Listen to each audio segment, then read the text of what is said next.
Our Xterra stopped running and put up code P1554.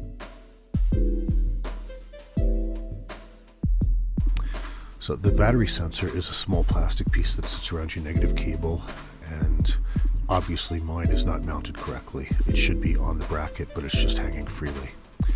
So at the dealer it's $94. I got it from Amazon for $73.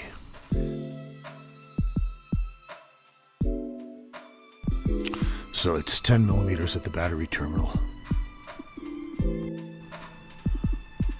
The next step is a push and retainer that holds the cable to the bracket. It's very easy to take out, just a pair of needle nose pliers to compress the expansion fittings. And at this point you'll need to remove the battery. At the other end of the cable, a 12 millimeter bolt holds it to the engine block. Very easy to reach. It's facing forward, just a simple extension on your ratchet. And the last one is a 10 millimeter bolt that holds the cable to the underneath the bracket to what the bracket mounts to. There's two 10 millimeter bolts, one you reach from underneath and the other one you reach from up top, both very easy. And you can see the cable tab sits between the bracket and what the bracket mounts to. And the cable's free.